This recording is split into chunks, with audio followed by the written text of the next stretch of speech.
और इस वीडियो को, इस इंटरव्यू को आखिरी तक वो पेरेंट्स जरूर देखें जिनके घर में बच्चे हैं। मुझे लगता है कि हर घर में एक बच्चा होगा और आज बात होने वाली है, आज जो जरूरी सबसे विषय है बच्चे की बीमारी को लेकर, बच्चे की तकलीफ को लेकर। और मेरे हाथों में जो सवाल दिख पा रहे हैं ये लगभग 15-20 सवाल हैं और ये वो 15-20 सवाल है जो हमने पेरेंट्स से ही मंगवाए थे। सेफ है, एकदम कॉमन सवाल आया सर, बहुत कॉमन है गर्मी के हिसाब से। न्यू बॉर्न बेबी के लिए टेम्परेचर कैसे मेंटेन करे, एसी चलाए कि नहीं और नहलाए कि नहीं नहलाए, ये भी सवाल है गर्मी में। बहुत कॉमन सवाल है, हर किसी के लिए जरूरी है।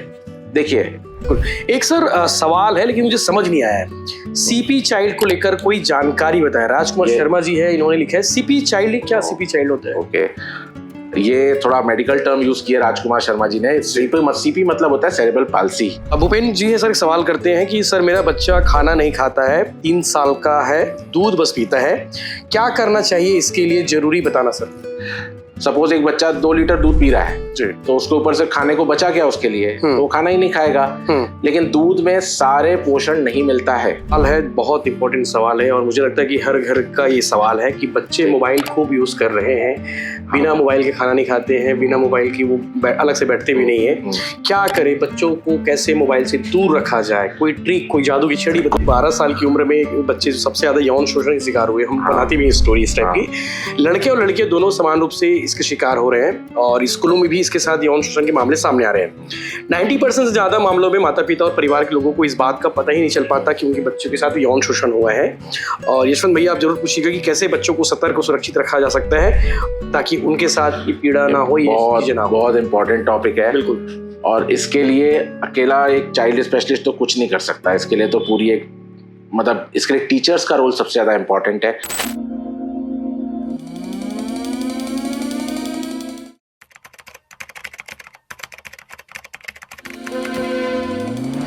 नमस्कार, जय जोहार, जय छत्तीसगढ़ में यशवंत साहू और आप दिखना शुरू कर चुके हैं भिलाई टाइम्स। और इस वीडियो को, इस इंटरव्यू को आखिरी तक वो पेरेंट्स जरूर देखें जिनके घर में बच्चे हैं। मुझे लगता है कि हर घर में एक बच्चा होगा और आज बात होने वाली है, आज जो जरूरी सबसे विषय है बच्चे की बीमारी को लेकर, बच्चे की तकलीफ को लेकर।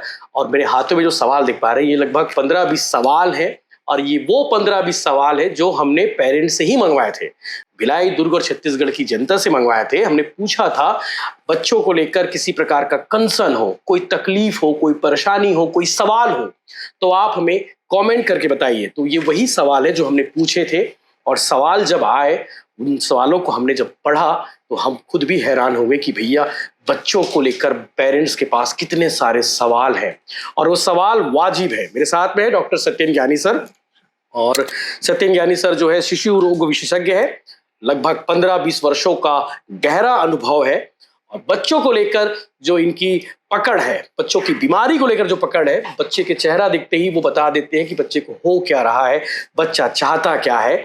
और चूंकि बच्चों को लेकर हमेशा लगभग मुझे लगता है सर 100 से 200 बच्चे आप रोज डील करते होंगे। हाँ, लगभग 100 हो जाते हैं। 100 हो जाते हैं। 100 बच्चों को नए पेरेंट्स से मिलते होंगे, 100 नए बच्चों से मिलते होंगे। कोई डिलीव, कोई नया बच्चा दुनिया में आ रहा है, कोई सीरियस है, कोई ऐसे मिलने आ गया है, तो ऐसे 100 बच्चे हो जाते हैं। बिल्कुल बिल्कुल। तो सर सवाल तो आपने भी देखे होंगे। हाँ, मैंने देखे हैं। आपको भी थोड़ी हैरानी हुई होगी कि किस तरह के कॉमन सवाल है और किस तरह से अजीब अजीब सवाल है। कुछ ऐसे सवाल थे जो मैं सोचा नहीं था कि ऐसे सवाल भी आएंगे जी। कुछ नॉलेजेबल सवाल थे जी, और कुछ ऐसे कंसर्न्स थे जो हम कई बार सोचते नहीं है लेकिन बहुत जेन्युइन है। आप पढ़ के लगता है कि इसका तो राय देना बहुत जरूरी है। नॉर्मल क्वेश्चन, जैसे कि अब पहला ही क्वेश्चन जो लोग है, बिल्कुल हाँ। ये दीपेश कुमार जी है, उन्होंने सवाल किया है कि न्यू बॉर्न बेबी के लिए हाई स्पीड नेटवर्क एरिया में लंबे समय तक रहना सही है क्या? मोबाइल टावर की बात हो रही है। मोबाइल टावर की बात। एक उन्होंने आगे लिखा है कि जैसे शहरों में किसी के घर के पास मोबाइल टावर के होने से जबकि माना जाता है कि नेटवर्क के 300 मीटर रेडियस तक हमारे लिए हाई रिस्क जोन होता है, तो बच्चे को उस इलाके में रखे कि नहीं रखे, ये सवाल उन्होंने किया है। अब आप देखो कि हम कितना सोचते हैं मोबाइल टावर हर किसी घर के पास होता नहीं है। ऐसा क्वेश्चन आएगा मैंने सोचा नहीं था जी, लेकिन एक क्वेश्चन बिल्कुल कंसर्न्ड है कि भाई मेरे घर में मोबाइल टावर लग रहा है बगल में और मेरे घर में न्यूबॉर्न बेबी है। तो मैं एक बात बताना चाहता हूँ कि जो न्यू टावर है जी, वो बहुत सेफ होता है वैसे जी, इससे बहुत ज्यादा रेडिएशन नहीं आती है जी। गवर्नमेंट के नॉर्म्स हैं जो गवर्नमेंट फॉलो करती है, उसके बाद ही टावर की परमिशन देती है। और आपको ये जानकर हैरानी होगी ये मैंने सवाल के बाद आने के बाद पढ़ा है, मेरे को नहीं मालूम था जी। टावर से ज्यादा रेडिएशन हमारे मोबाइल से आता है। बताइए, मोबाइल टावर को लेके हल्ला करते हैं। हाँ, और रेडिएशन मोबाइल आप लेके चल रहे हैं, मोबाइल आप बच्चे को दिखा रहे हो, उसके बगल में रख रहे हो, उस मोबाइल से ज्यादा खतरा है बजाय कि उस टावर से। बच्चे को दे भी रहे हैं, हम खाना खा रहे हैं तो मोबाइल पकड़ो, दे रहे हैं बच्चे को, न्यू बॉर्न बेबी को भी मोबाइल दिखा रहे हैं, उसके पास में मोबाइल रख रहे हैं, तो वो मोबाइल से ज्यादा रेडिएशन आ रहा है बजाय कि टावर से। तो बच्चों से दूर रखा जाए, बच्चों से दूर रखा जाए मोबाइल को। ये बात टावर को तो रखो ही रखो, रखना हाँ, तो मुझे अभी पता चली कि टावर से ज्यादा रेडिएशन मोबाइल में है। ये भी खतरनाक है। It's unsafe. टावर वैसे सेफ है, 150 मीटर तक का रेडियस भी सेफ है। एकदम कॉमन सवाल आया सर, बहुत कॉमन है गर्मी के हिसाब से। न्यू बॉर्न बेबी के लिए टेम्परेचर कैसे मेंटेन करे, एसी चलाए कि नहीं, और नहलाए कि नहलाए, ये भी सवाल है गर्मी में। बहुत कॉमन सवाल है, हर किसी के लिए जरूरी है। देखिए, बच्चा ठंडी में ठंडा हो जाएगा, न्यूबॉर्न गर्मी में गर्म हो जाएगा। उसकी बॉडी में इतना फैट मसल नहीं होती कि वो टेम्परेचर के हिसाब से खुद को एडजस्ट कर सके। तो इसमें आपको देखना है कि बच्चा जो है, आप टेम्परेचर रखिए 27-28 डिग्री का एसी में जी। एकदम गर्म भी नहीं रखना क्योंकि वो डिहाइड्रेट हो जाएगा, छोटे बच्चे को भी लू लग सकती है जी। और फैन बहुत धीमे से चलाएं जी। कपड़े उसको इतने पहनाएं कि उसकी हाथ की हथेलियां और पैर के तलवे गुलाबी और गर्म होने चाहिए। मोमेंट आपको लगे कि वो नीले पड़ रहे हैं या फिर ठंडे हो रहे हैं तो तुरंत गर्म कपड़े उड़ा दीजिए, और गर्म लग रहा है तो हटा दीजिए। नहलाना तो मस्ट है जी, नहलाना ही है। और अगर आपका बेबी 3-4 महीने का हो गया तो दिन में 2 बार भी नहला सकते हैं जी। लेकिन नहलाने का टाइम 2-3 मिनट से ज्यादा नहीं। पानी डाला, साबुन लगाया, पानी डाला, बाहर जी। और पहले आप बेबी को टब में रखिए और थोड़ा थोड़ा पानी उसके सर पे डालिए, सीधा सर पे मत डालना जी। लेकिन नहलाना है, स्किन की क्लीनिंग करनी। बिल्कुल सर। एक और कॉमन सवाल आया है, शिशु का पेट भर रहा है कि नहीं, ये समझ नहीं आ रहा है, पेरेंट ने पूछा है। ये कंसर्न मैं समझ सकता हूँ कि क्यों आया होगा। बच्चा तो बता नहीं पाएगा कि भैया मैं खाना खा लिया हूँ, मैं नहीं खाया हूँ। हाँ, और एक ही बच्चा सिम्टम शो करता है, रोता है जी। ना वो बोल सकता है ना वो हंस सकता है, वो तो रो के ही बताएगा जी। तो जो वो रो के बताता है तो मम्मी को लगता है कि ये भूखा होगा। अब बच्चा तो हर चीज रो के बताएगा, उसको दर्द हो रहा है तो रोएगा, भूख लगी है तो रोएगा, डर लग रहा है तो रोएगा, हर चीज वो रो के बताएगा। तो कई बार, और हर चीज मम्मी सोचती है कि भूखा ही है, फीडिंग कराने लग जाती है। हाँ, फिर मदर ऊपर का दूध शुरू कर देती है। तो इसमें 2 चीजें हैं जिससे आपको समझ में आएगा कि बच्चे को पर्याप्त दूध मिल रहा है कि नहीं। वो 2 चीजें हैं, एक बेबी का वजन। अगर वजन ठीक बढ़ रहा है तो उसको पर्याप्त दूध मिल रहा है। लेकिन वजन आप घर पे रोज कर नहीं सकते, तो आप घर पे क्या देख सकते हो? घर पे आप देख सकते हो उसका सुसु, उसका यूरिन। अगर वो अच्छे से यूरिन कर रहा है तो उसको पर्याप्त दूध मिल रहा है। यूरिन बन कहाँ से रहा है? दूध से ही तो बन रहा है ना, आप पानी थोड़ी पिला रहे हो। बिल्कुल। तो अगर उसका यूरिन ठीक है तो यू कैन बी सेटिस्फाइड। कई बार बच्चा बहुत रोता है तो मदर उसको अपनी छाती से लगा के थोड़ी देर ऐसे घुमा दे, वो शांत हो जाएगा। 1.5 महीने का बच्चा, उसको कुछ ठीक से दिखाई नहीं देता, उसको कुछ ठीक से सुनाई भी नहीं देता, वो सिर्फ अपनी मदर को पहचानता है। मदर को कैसे पहचानता है?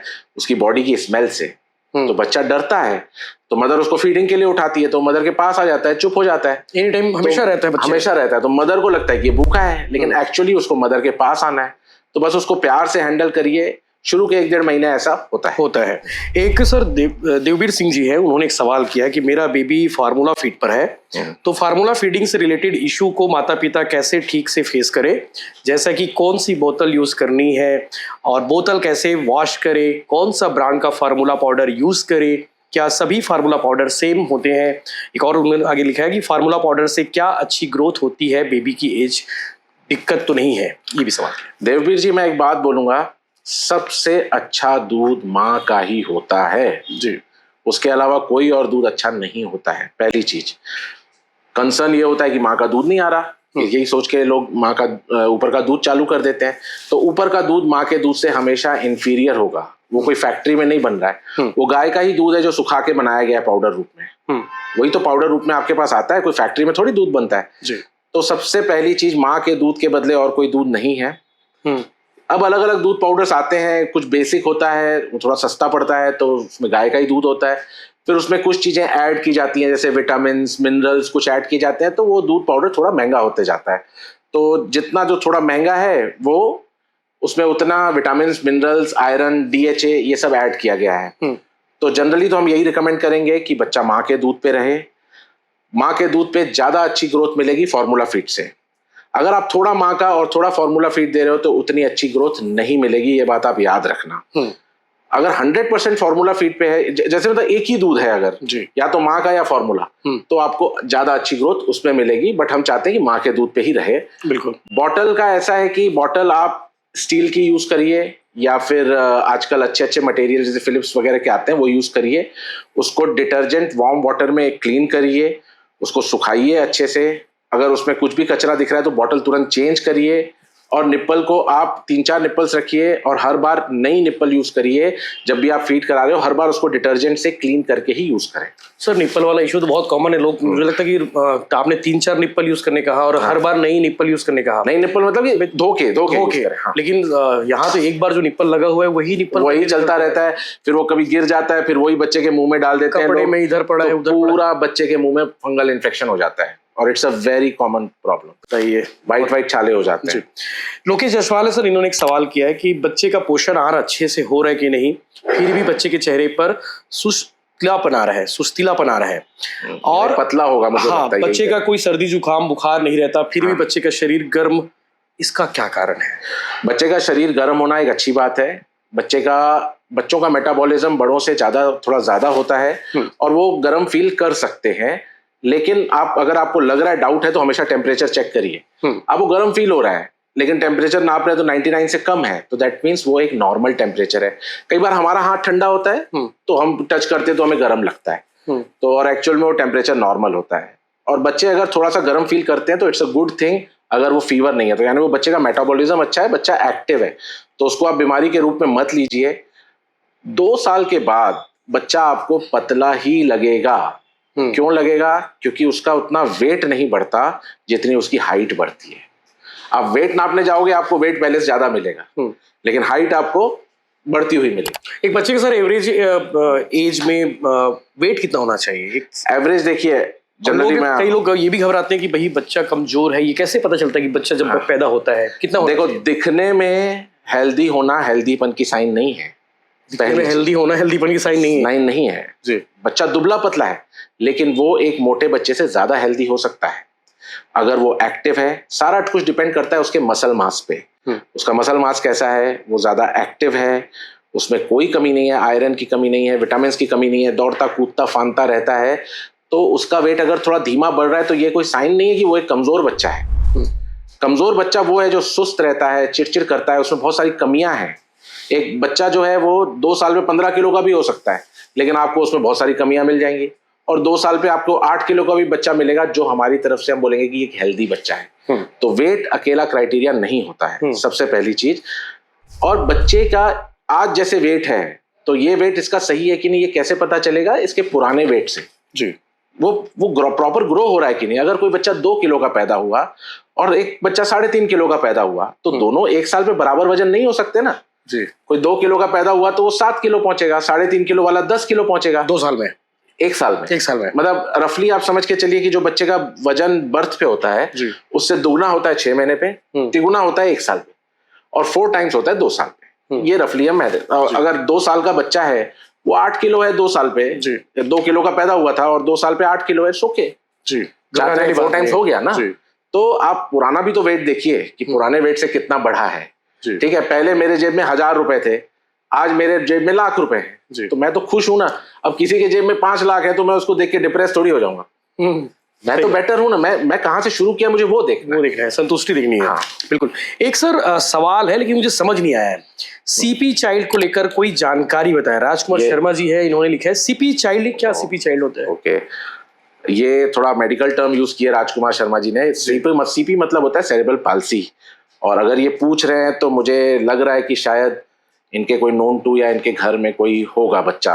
कोई जानकारी बताइए। सेरेब्रल पैल्सी होगी। सेरेब्रल पैल्सी एक, देखिए, जो बच्चा पैदा होते ही नहीं रोता है या जिसको पैदा होते ही बहुत पीलिया हो जाता है तो उसका ब्रेन डैमेज हो जाता है और उसके बाद उसके शरीर में हमेशा अकड़न रहती है, वो मानसिक और शारीरिक रूप से हमेशा अपंग रह सकता है जी। तो इसको हम बोलते हैं सेरेब्रल पैल्सी, और ये एक बहुत दुखदाई सिचुएशन होती है। क्लियर बोल रहा हूँ, अगर इनके घर में है तो इनका कंसर्न बिल्कुल सही है। सेरेब्रल पैल्सी में क्या होता है कि जो बच्चे का ब्रेन जो डैमेज हो गया वो हो गया, वो नहीं ठीक होता। सोचने समझने की शक्ति सब कुछ नहीं। अब सेरेब्रल पैल्सी में डैमेज भी अलग अलग श्रेणी का होता है। कोई बच्चा ऐसा होता है जो चल नहीं पा रहा है लेकिन सोच समझ के सब बात कर रहा है, उसको माइल्ड सेरेब्रल पैल्सी है। और एक होती है सीवियर सेरेब्रल पैल्सी, जो बच्चा जिंदगी भर कुछ नहीं कर पाएगा, सिर्फ लेटा रहेगा, गर्दन भी नहीं संभाल पाएगा और किसी को पहचान भी नहीं क्योंकि उसके ब्रेन से कमांड ही नहीं आता होगा। ब्रेन से कमांड, ब्रेन एक ऐसा ऑर्गन है जो डैमेज हो गया एक बार तो हो गया। मैं देखिए राजकुमार जी हैं जी, राजकुमार जी मैं आपको बोलना चाहूंगा कि अगर किसी को बहुत ज्यादा सेरेब्रल पैल्सी है तो माता पिता की लाइफ खराब होते देखी है मैंने इसमें। माता पिता तो चाहते हैं ना कहीं कोई आशा की किरण देखे, मेरा बच्चा ठीक हो जाए, वो दुनिया जहां लेके जाते हैं, दुनिया जहां लेके जाते हैं, लेकिन इसका कोई इलाज नहीं है। अगर सेरेब्रल पैल्सी थोड़ी माइल्ड है, जैसे सिर्फ चलने में प्रॉब्लम है, तो उसको आप बिल्कुल थेरेपी कराइए, वो बच्चा बिल्कुल ठीक हो जाएगा, सीख जाएगा, सीख जाएगा। जो नॉर्मल पोर्शंस है ब्रेन के, आप उससे ज्यादा काम करा के उसको ठीक कर सकते हो। लेकिन अगर कोई इतना सेरेब्रल पैल्सी है कि बैठ भी नहीं पा रहा, सोच समझ भी नहीं पा रहा, उसके लिए आप अपनी लाइफ भी आगे बढ़ाइए। मैं ये कहना चाहता हूँ कि कई माता पिता बच्चा कुछ भी नहीं कर पाता और उसकी देखभाल के चक्कर में माता पिता की अपनी जिंदगी खराब हो जाती है। आप आगे बढ़िए लाइफ में, सेकंड बेबी अच्छा है, आप इसकी भी देखभाल करिए, लेकिन इसके चक्कर में आप घूमिए नहीं, क्योंकि इसका कहीं कोई इलाज नहीं है। सर ये कितनी % बच्चों में पाया जाता है?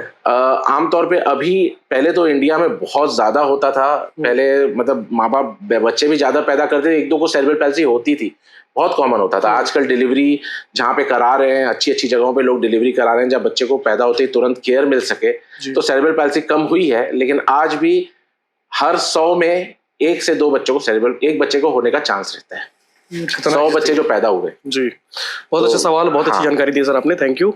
पंडित अविनाश मिश्रा जी हैं, इन्होंने एक सवाल किया कि 1.5 वर्ष का लड़का है और उसके लार लगातार गिरती रहती है।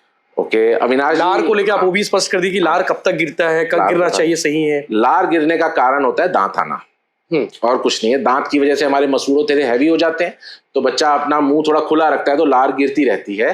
तो लार आना एक नॉर्मल चीज है, वो आ सकती है जब तक सारे दांत नहीं आते। तो सारे दांत 4 साल तक आएंगे, तो तब तक लार गिर सकती है, हम उसको नॉर्मल मानते हैं और घबराने की जरूरत नहीं। 1.5 साल का बच्चा, 1.5 साल का है, 4 साल के बाद भी आएगा तो आप बताना। सर प्रभा जी है, उन्होंने एक सवाल किया कि मेरा बेटा 2 साल का हो गया है और बोलता नहीं है, इसके लिए सही ट्रीटमेंट बताइए। 2 साल का हो गया है, बोलता नहीं है। इस पे हमने एक वीडियो बनाया था, यशवंत जी के साथ ही बनाया था, वो हाइपर एक्टिव और ऑटिज्म बच्चे जो बोलता नहीं है। तो देखो 1.25 साल 1.5 साल का बच्चा अगर एक भी वर्ड नहीं बोल रहा है, वो वीडियो आप देखना, बहुत अच्छा वीडियो बना था हमारा। 1.25 साल 1.5 साल का बच्चा अगर बोलता नहीं है तो वो एक चिंता का विषय हो सकता है, और उस परेशानी को आपको गंभीरता से लेना चाहिए। पहले तो आप ये देखो कि बच्चा बोलता ही नहीं है और समझता बाकी सब कुछ है, तो घबराना नहीं कि भाई बोल नहीं रहा है, लेकिन हम बोल रहे हैं तो समझ रहा है, अपनी बात इशारों से समझा पा रहा है, तो इट्स ओके। लेकिन वो कुछ भी नहीं करता है, बात करो तो समझता नहीं है और बोलता भी नहीं है, अपने में ही गुम रहता है, तो उसको आप ध्यान दीजिए। वो 2 साल का बच्चा जो है, वो उसको थोड़ी हाइपर एक्टिविटी या कोई प्रॉब्लम हो सकता है, अगर वो आपकी बात समझ भी नहीं रहा है। समझ रहा है तो आप रिलैक्स करिए। छोटी फैमिलीज जिसमें 1 या 2 बच्चे हैं और जो मोबाइल या टीवी बहुत दिखाते हैं, उनको ये स्पीच डिले बहुत कॉमन है। और मैं आजकल सजेस्ट करता हूँ, पहले हमारे जमाने में क्या होता था कि भाई बच्चे को स्कूल थोड़ा लेट भेजेंगे, 7 साल में भेजते थे, 6 साल 7 साल घर में सीखे। आजकल, पहले हम मना करते थे, आजकल हम बोलने लगे कि भाई बच्चे को जल्दी भेजो, 3 साल हुआ बच्चे की स्कूल भेज दिया, 2 साल पे भेजो। क्यों? क्योंकि एक तो फैमिलीज छोटी हैं और बच्चे आजकल ये मोबाइल और टीवी के उसमें इन्फ्लुएंसर बहुत आ रहे हैं, और मोबाइल टीवी एक 1 वे कम्युनिकेशन है। बच्चे को बोलचाल सीखने की वो उम्र है, तो वो बोलचाल नहीं सीखेगा तो जिंदगी भर वो एबनॉर्मल सा ही रहेगा। तो इसलिए हम बोलते हैं कि स्कूल जाए, वहां पे इसका बाकी बच्चों से इंटरेक्शन होगा, तो ये सीखेगा। तो इसलिए पहले तो मैं जोक बनाता था। जोक क्या बनाता था कि मदर आके पूछती, सर मेरा बच्चा 1 साल का हुआ, स्कूल भेजूं क्या? तो मुझे लगता था एक जमाना आएगा जब मदर बोलेगी, सर मैं प्रेग्नेंट हूं, मैं स्कूल जाना शुरू कर दूं क्या? तो ऐसा भी आएगा, पेट से बच्चा सीख जाएगा। लेकिन तो हम इस चीज का जोक बनाते थे, लेकिन आजकल हम खुद बोल रहे हैं कि भाई आप जल्दी स्कूल भेजिए या कुछ क्लासेस लगा दीजिए, बट मोबाइल टीवी से दूर। बच्चे बहुत स्मार्ट हो गए, पहले बच्चे पैदा होते थे तो उतने स्मार्ट तो टाइम लगता था, अब बहुत स्मार्ट हो गए बच्चे, एक्सपोजर बढ़ गया है ना सब। बिल्कुल। सर ये हाइपर एक्टिव है कि नहीं, ये कैसे पता चलेगा? हाइपर एक्टिव बच्चा जो अपने में ही गुम है और एक जगह बैठ नहीं रहा है, अभी यहाँ अभी वहां कूदा फांदी, और आपकी तरफ देख भी नहीं रहा है, अपनी ही मस्ती में है, और एक चीज पे 2 सेकंड से ज्यादा ध्यान नहीं लगा रहा है, वो एक हाइपर एक्टिव बच्चा है। समझो वो घर पे ठीक रहता है, लेकिन बाहर जाके हाइपर एक्टिव है तो वो एक नॉर्मल चीज हो सकती है। वो घर पे भी ऐसा बिहेव कर रहा है, बाहर भी ऐसा बिहेव कर रहा है, तो वो एक हाइपर एक्टिविटी है जो एक लैंग्वेज डिले का साइन है, उसको तुरंत एड्रेस करना चाहिए। ठीक हो जाता सर ये? बिल्कुल ठीक हो जाता है, लेकिन थोड़ी थेरेपी लगती है, थोड़ी कुछ दवाइयां लगती है, काउंसलिंग लगती है। जी, ऑटिज्म को लेकर सर एक बार और स्पष्ट कर दीजिए थोड़ा। ऑटिज्म यही है, ऑटिज्म मैंने आपको बताया कि अगर आपकी बात बच्चा सुन भी नहीं रहा है, समझ भी नहीं रहा है, आपकी तरफ देख भी नहीं रहा है, अपने में ही गुम है, हाइपर एक्टिव है, दैट इज ऑटिज्म। और एक उम्र के बाद ये इरिवर्सिबल हो जाता है। आपने एक पिक्चर देखी होगी शाहरुख खान की, माय नेम इज खान। हाँ, उसमें जो शाहरुख खान था उसने ऑटिज्म वाले बच्चे की एक्टिंग की थी जी। तो अपने में ही घूम रहता था, आंखों में आंखें डाल के नहीं बात करता था, नीचे देख के ही बात करता था, अजीब से तरीके से बिहेव करता था। तो वो अब बढ़ने लगा है। जैसे सेरिब्रल पैल्सी पे क्वेश्चन है, सेरिब्रल पैल्सी अब कम हो रहा है, अब ऑटिज्म बढ़ रहा है। ऑटिज्म बढ़ रहा है तो उसका ऑटिज्म तो हमने अपने वातावरण के कारण क्रिएट किया हुआ है, तो उसको थोड़ा सीरियसली लीजिए। 2 साल का बच्चा अगर आपको देख भी नहीं रहा है तो आपको बिल्कुल टेंशन होनी चाहिए। कई बार मैं देखता हूँ 5 साल का बच्चा हो गया है, पेरेंट्स को उस बात का रियलाइजेशन ही नहीं है कि ये ऑटिज्म का शिकार हो गया है। इट्स टू लेट, कुछ भी नहीं कर सकता तब मैं। ये भी चिंताजनक। सर दीपक कुमार जी है, इन्होंने भी एक बहुत टेक्निकल सवाल किया, इस सवाल पर मैं आने वाला था। G6PD डेफिशिएंसी, हाँ, ये क्या चीज है वाले बच्चे क्या ख्याल कैसे रखें? G6PD एक एंजाइम होता है हमारे शरीर में जो कुछ खाने या दवाओं के मेटाबॉलिज्म के लिए बहुत जरूरी होता है। G6PD डेफिशिएंसी में अगर आपने कुछ दवाएं या कुछ खाना दे दिया तो वो G6PD हमारे शरीर में हमारे ही ब्लड को तोड़ना शुरू कर देगा और उसके बाद उस बच्चे की किडनी फेल हो जाती है, कई बच्चों को डायलिसिस लगता है। तो G6PD डेफिशिएंसी का पहला साइन होता है कि अच्छा ये बीमारी सिर्फ ज्यादातर लड़कों को ही होती है, लड़कियों को नहीं होती। अच्छा, मेल डोमिनेंट बीमारी है ये जी। और G6PD में अगर बच्चे को बहुत ज्यादा, लड़के को खासकर अगर पीलिया ज्यादा होता है तो हम जन्म पे ही G6PD की डेफिशिएंसी सस्पेक्ट करते हैं, क्योंकि वो खून टूट रहा है तभी पीलिया बन रहा है। तो G6PD डेफिशिएंसी में आपको एक चार्ट मिलेगा, आपके डॉक्टर एक चार्ट देंगे, उसमें तमाम दवाएं लिखी होंगी। आप हर बार अपनी फाइल में वो पेपर अटैच करके रखिए और किसी भी डॉक्टर के पास जाते हैं तो आप बताइए सर ये G6PD है, तो वो दवाएं नहीं देगा। जी, मेनली दवाओं से होता है। G6PD की वजह से दवाई चेंज हो जाती है, दवाई चेंज हो। और जो हमारे घर में जो कॉमन चीज है, नैप्थलीन के बॉल्स होते हैं, उससे G6PD डेफिशिएंसी वाले बच्चे को तुरंत उसकी किडनी फेल हो सकती है। उसको दूर रखना चाहिए। उसको नैप्थलीन बॉल्स से दूर रखिए। नैप्थलीन बॉल्स बहुत डेंजरस होते हैं, वो तो खुशबू से भी परेशान कर सकते हैं। अच्छा। तो आपके घर में अगर G6PD बच्चा है तो नैप्थलीन बॉल्स मत रखिए। और एक फावा बीन्स होती है, बड़ी वाली सेम होती है, सेमी आती है ना, बड़ी वाली, बड़े बीज होते हैं उसके, उससे ये बहुत होता है। तो खाने पीने में बस इतने आइटम्स ही आप दूर रखिए। बाकी सर घबराने वाली बात तो बिल्कुल नहीं, ये बच्चे बिल्कुल ठीक करते हैं, लेकिन कुछ चीजें G6PD वाले बच्चों को परेशान कर सकती हैं, जैसे नैप्थलीन बॉल से ये चीजें बताई, इनसे केयरिंग करना बड़ा इंपॉर्टेंट है, सावधानी रखनी पड़ेगी। इसका कोई जड़ से इलाज नहीं है। सर एक और बहुत इंपॉर्टेंट सवाल है, मुझे लगता है कि इस सवाल पर हर लोग कनेक्ट करेंगे छत्तीसगढ़ में। दीप्ति जी पूछती हैं कि मेरी बच्ची 8 साल की है, सिकल सेल डिसीज है, बीच बीच में ब्लड छोड़ता है और अनार सब रोज खिलाती हूँ, क्या सावधानी बरते और क्या चीज के परहेज करे कि खाने में बॉडी भी पेन रहता है और इसका रीजन और इसका रिलीफ क्या मिले? प्लीज इस क्वेश्चन को जरूर डॉक्टर से पूछें। इस लगता है कि सिकल सेल ऐसी बीमारी छत्तीसगढ़ की जो बहुत ज्यादा प्रेवलेंट है। इसमें मैं 2-3 चीजें बता देता हूँ। हर गली मोहल्ले में एक आध पेशेंट मिल जाएंगे सर? बिल्कुल। फैमिली बोलना भी सही नहीं है? बिल्कुल फैमिली में भी मिल सकते हैं। बिल्कुल। आप साहू हैं तो साहू समाज में तो बहुत ज्यादा है, मालूम है सर ये। तो इसमें देखिए, सिकल सेल बच्ची आपकी अगर 8 साल की है तो देखिए अनार वनार खाने से उसका ब्लड बनेगा नहीं। मैं आपको सीधा बता रहा हूँ जी, ब्लड सिकलिंग के कारण टूटते जा रहा है और आपको एक नॉर्मल हीमोग्लोबिन मेंटेन करना ही होगा।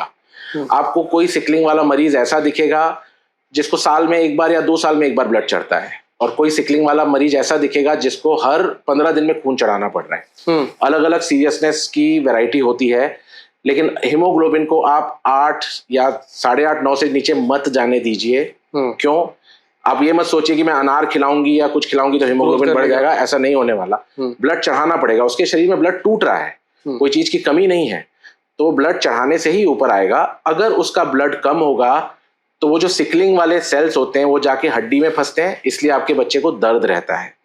वो दर्द बहुत खतरनाक और तकलीफ देह होता है, वो बच्चा ही समझ पाता होगा। बच्चा बहुत कराता रहता है, फाइनली वो एडमिट होता है, उस तरीके से उसको एडमिट करना पड़ता है।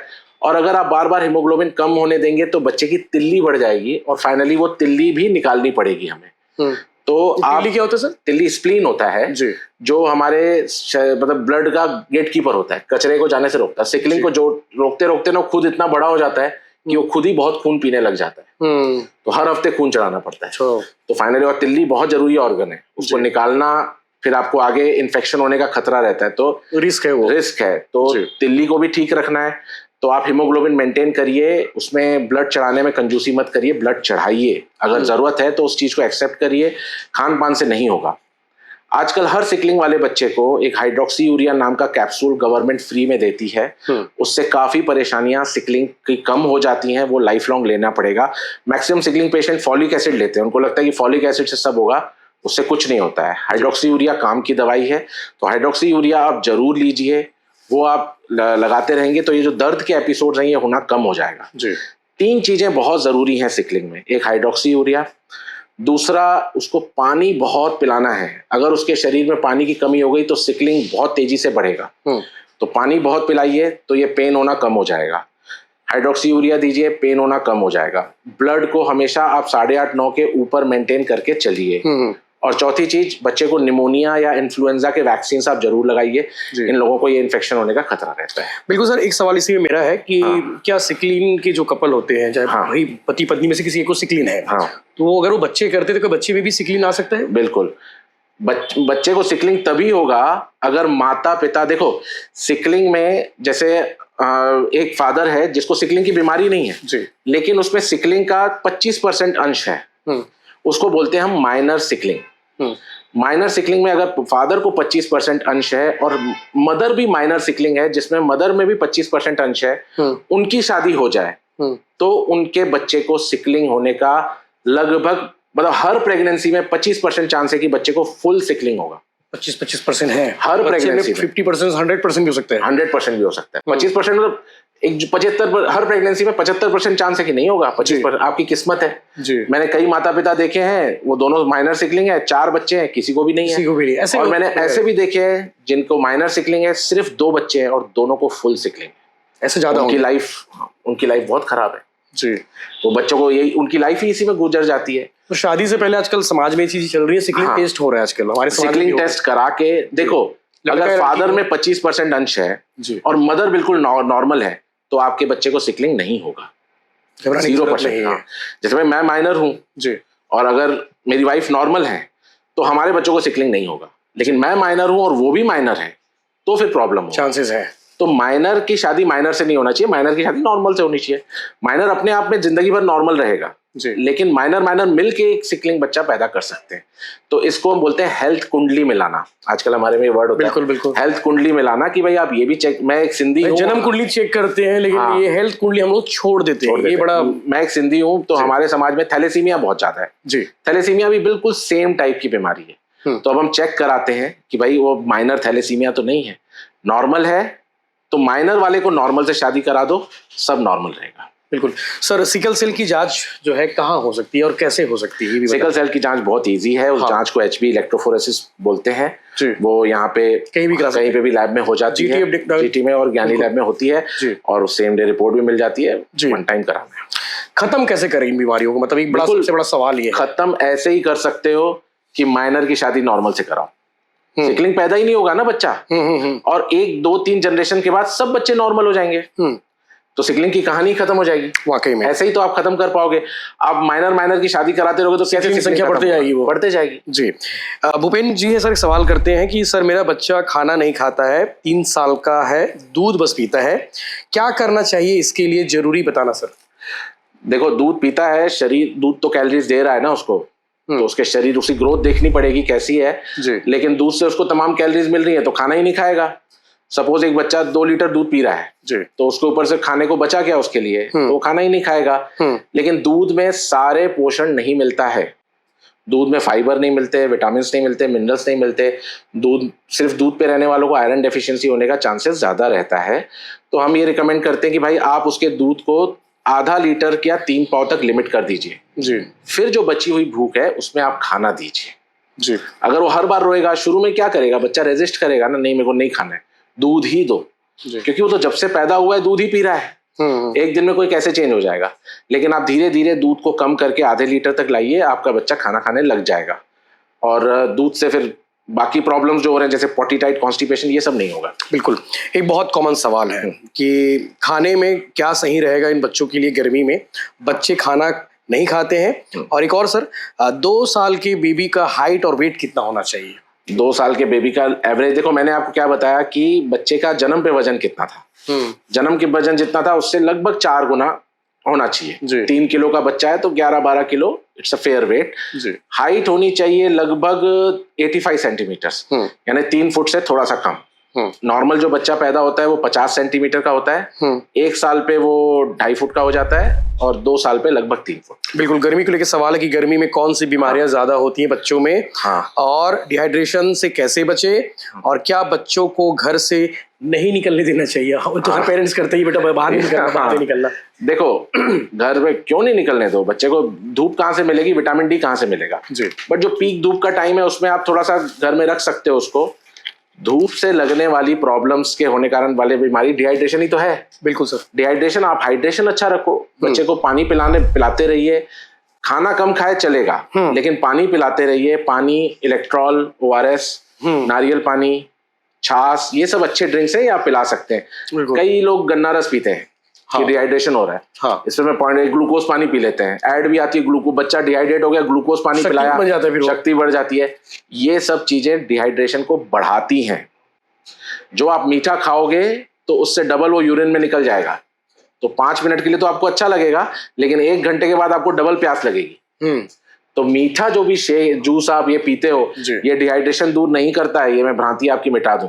और नारियल पानी सर? नारियल पानी अच्छा है, नारियल पानी बढ़िया है। नारियल पानी में इलेक्ट्रोलाइट्स हैं, इलेक्ट्रॉल अच्छा है। बच्चों को नारियल पानी पिलाइए, नमक शक्कर का नींबू शरबत दीजिए, लेकिन गन्ना रस और वो चलो टेस्ट के लिए आप पी लो लेकिन वो डिहाइड्रेशन दूर नहीं करेगा, ये बात आप याद रखना। शुगर लेवल बढ़ा रहा है, शुगर लेवल बढ़ा रहा है। तो खाने पीने में आप हल्का फुल्का खाना दीजिए जो घर में खा रहे हैं। घर पे बच्चे बैठे हैं तो जंक फूड खाए जा रहे हैं तो वो पता चला गर्मी की छुट्टियों में पूरा उसका सेहत गड़बड़ा हो जाएगा। बिल्कुल।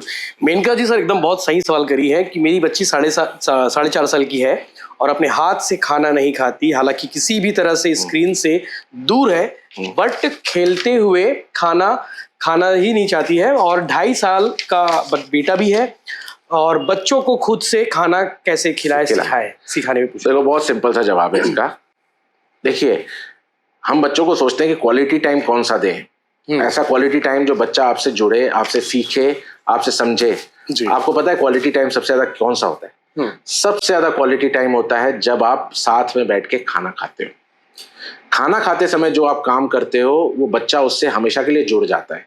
अगर कोई मम्मी मोबाइल दिखा के खाना खिला रही है तो वो बच्चा मोबाइल से जुड़ेगा।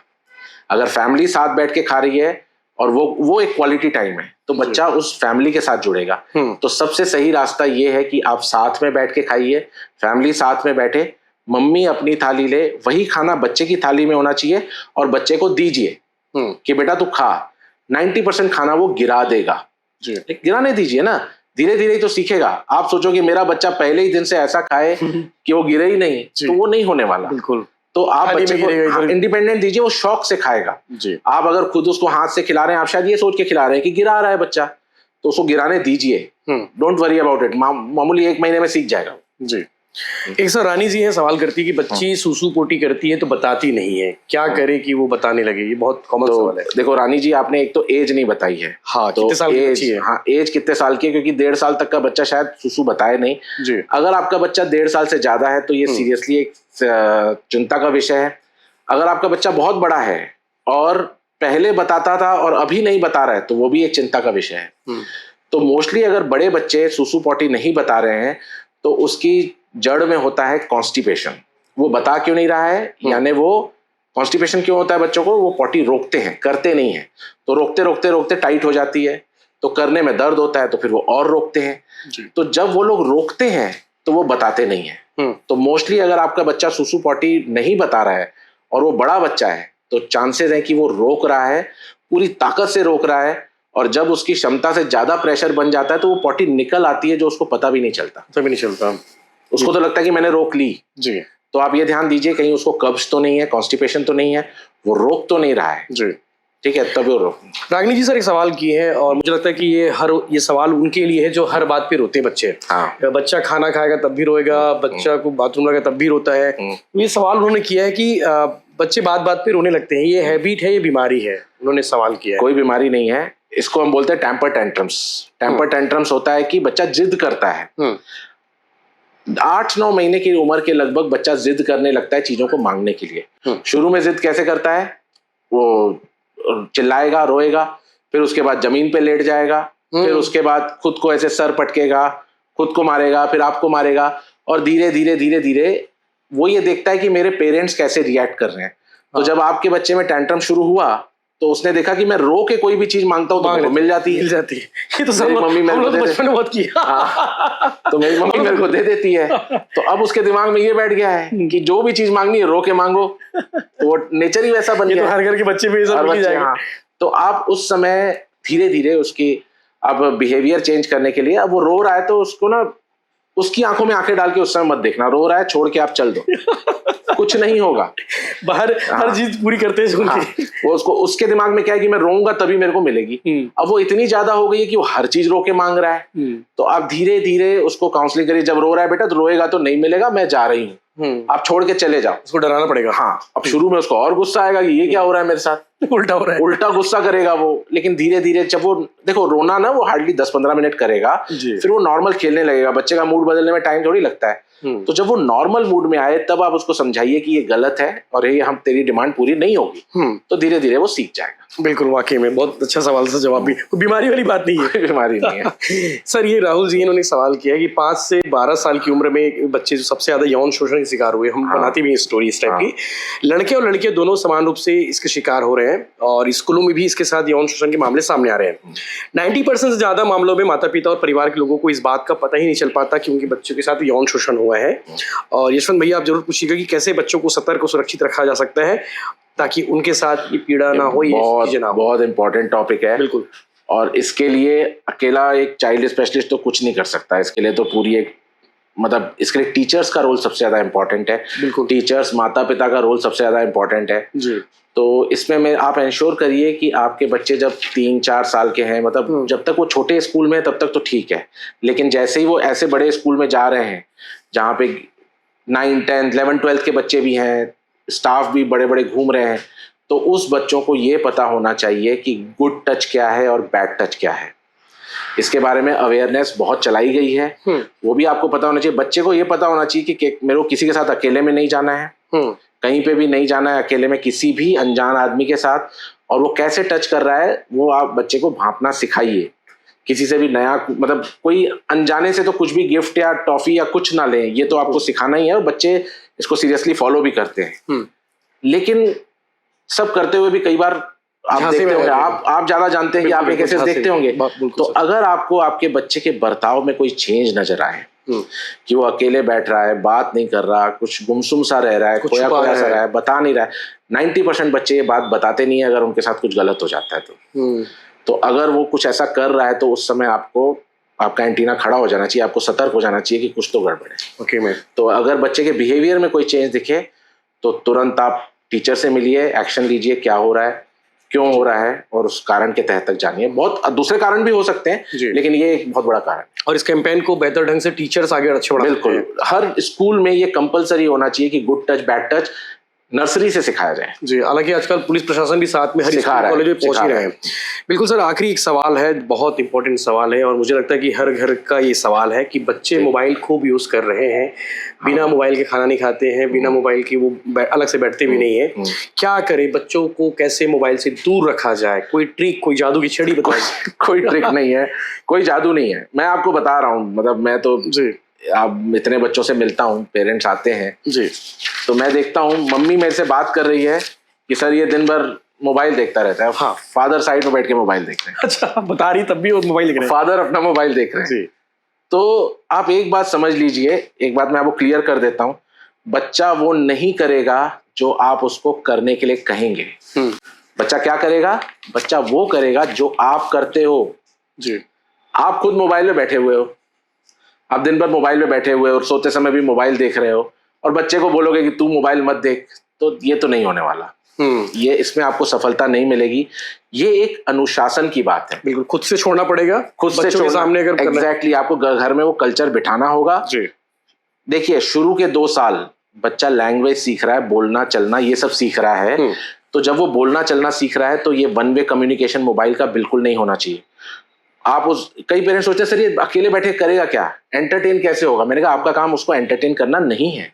वाकई में हमारे जमाने में तो कुछ नहीं था, मोबाइल कुछ नहीं, तब भी बढ़िया रहते थे। तो आपका काम उसको बिजी रखना मोबाइल दिखा के नहीं है। वो अपना बच्चा अपना रास्ता खुद ढूंढ लेगा जी। 2 साल के बाद वो बच्चा चीजें समझने लगता है, बोलने लगता है, तो आप 15 मिनट दीजिए जी। 4 साल के बाद एक अनुशासन रखिए कि बेटा आधा घंटा मिलेगा, उससे ज्यादा नहीं मिलेगा। वाकई में, और ये अनुशासन आपको भी फॉलो करना होगा। वाकई में। उसके बाद आप कोई मैजिक, इसका कोई रास्ता नहीं है कि मैं आपको एक ट्रिक बता दूं और मोबाइल छोड़ दे बच्चा, ऐसा नहीं होता। संभव नहीं है। और हाँ, मोबाइल के परेशानियां बहुत बढ़ने वाली है, पता नहीं क्यों हमारे आपके पास किस तरह के पेशेंट आते हैं, मतलब पेरेंट आते हैं बच्चों को लेके कि भाई मोबाइल को लेके कैसे, किस मोबाइल को लेके एक तो सबसे ज्यादा ऑटिज्म और हाइपर एक्टिविटी वाला बहुत ज्यादा है। मोबाइल की वजह से कि बच्चा 1 साल का बच्चा, 1.5 साल का बच्चा मोबाइल देख रहा है, ऐसे ऐसे स्वाइप कर रहा है, बात भी मोबाइल इतने कर रहा है। हाँ, लेकिन वो माता पिता की तरफ देख ही नहीं रहा है। बच्चे के बोलने का तरीका ऐसा है जैसे कार्टून में कैरेक्टर्स बोलते हैं, उसमें घुस गए वो खुद ही ऐसे बोलते हैं, अब नॉर्मल बोलते हैं, नॉर्मल बिहेव नहीं करते। तो आपको समझ में आता है कि ये बच्चा मोबाइल पे बहुत टाइम बिताता है। कई बच्चे कुछ भी, मदर पेरेंट्स को कुछ भी चुप कराना है, मतलब हल्ला कर रहा है, चुप कराना है, मोबाइल दे दो। खाना खिलाना है, मोबाइल दिखा के खिला दो। अक्सर दिखते हैं हम लोग। एग्जैक्टली, रोए जा रहा है, आप उसको, माता पिता को क्या लगता है, आप किसी शादी में गए हैं या मेरी क्लिनिक में ही आए हैं और बच्चा रो रहा है, तो उनको थोड़ा एम्बैरेसिंग फील होता है कि बच्चा रो रहा है, अच्छा नहीं लगता है। मैं कहता हूँ छोड़ दो आप उसको, मेरे को कोई प्रॉब्लम नहीं है, लेकिन मोबाइल मत दो जी। Leave it up to him, वो खुद अपना रास्ता ढूंढ लेगा। आप मोबाइल दिखा के चुप करा लो कि सर की क्लिनिक में ऐसा कर रहे हैं, या किसी रेस्टोरेंट में, किसी शादी में, आप किसी फंक्शन में गए, बच्चा वहां जमीन पे लेटना शुरू कर देता है, तो आप सोचते हो मोबाइल दे देते हैं, कम से कम हमारी इज्जत बच जाएगी। इससे आपकी इज्जत नहीं बचने वाली, आपके बच्चे का भविष्य खराब हो रहा है। एग्जैक्टली। तो टेंट्रम्स एक नॉर्मल चीज होती है, मेरे ख्याल से हर किसी को समझना चाहिए, और आप मोबाइल नहीं मिलेगा मतलब नहीं मिलेगा। वाकई में। तो सवाल तो बहुत सारे हैं और मुझे लगता है कि इस वीडियो को देखने के बाद और भी बहुत सारे सवाल आने वाले, तो सर में पार्ट 2 भी करना पड़ेगा। मैं आप सबसे मैं आपको बता रहा हूँ, इन सवालों से मुझे भी काफी कुछ सीखने को मिला। आप भी स्टडी किए थोड़ा और। तो टावर वाला सवाल था, वो तो मैं कभी सोचा भी नहीं था, फिर मैं चेक करके आया। हालांकि 15-20 साल हो गए सर को, तो इन सारे सवालों से वो कई बार गुजर चुके हैं, ऐसे पेरेंट्स, ऐसे बच्चे भी आ चुके हैं, तो सवाल इजी थे, बहुत बढ़िया हो गया। पार्ट 2 सर लाना पड़ेगा, हम पूछते हैं पेरेंट्स से, अगर आपके पास इन सवालों के अलावा और भी कोई सवाल है, जो रूटीन सवाल है, जो आम सवाल है, उसको बिल्कुल वो आप लोग कमेंट करिए, ताकि हम उस सवालों को अगली बार हम जब बैठे तो कंपाइल करके बैठे और भी एक बहुत सूचनात्मक, इंफॉर्मेटिव साथ में वो वीडियो बनाए, ताकि आप लोग अलर्ट रहे, आप लोगों को सबक मिले और आप लोगों को मालूम रहे कि आपके बच्चे के साथ क्या हो रहा है, आपका बच्चा किस स्टेज में है। तो थैंक यू सर, आपने अपना ओपीडी वाला टाइम हमें दिया। आज यूट्यूब में हमारी ओपीडी चल गई, आपका धन्यवाद, बहुत बहुत शुक्रिया। और तो आजकल ओपीडी थोड़ी खाली भी है ना, गर्मी गर्मी चल रही है, तो दोपहर के वक्त हमने चूज किया। Thank you very much sir, आपका बहुत बहुत धन्यवाद।